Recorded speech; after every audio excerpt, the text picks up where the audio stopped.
Hey folks, welcome to our exotic garden on Salt Spring Island. This is one of our many tree ferns we grow here on the northern tip of Salt Spring Island. This particular species is Dicksonia antarctica, and this one here puts out at least close to 24 fronds each year. We're just past mid-June now, and I'm going to grab the camera in a minute. I'm going to show you all the new fronds that have come out this year. There's 18 and still pushing. And these are last year's fronds, all the green ones out here. So the new fronds are stick pushing up through the middle and still unfurling. This one has around 6 feet of trunk on it. It's a beautiful specimen. I planted it over 25 years ago. And yes, these are a Zone 9 plant long term. We have nine other ones in the upper garden. 9, maybe 10 other ones, smaller ones in the upper garden.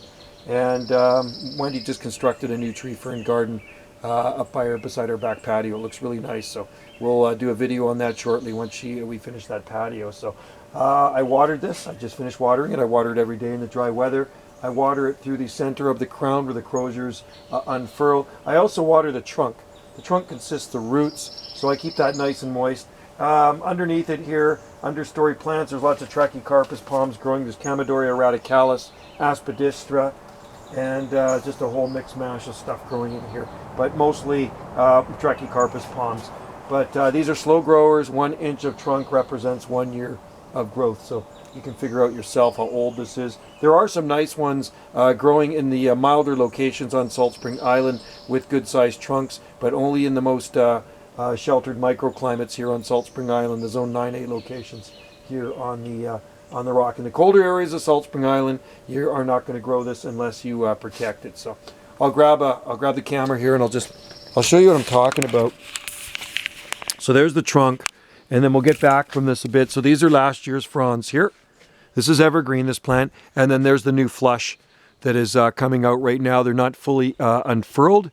They still got little fiddleheads uncurling at the ends of them. So by midsummer, these things start to brown off. They get the spores on them and then they brown, and then I cut them off.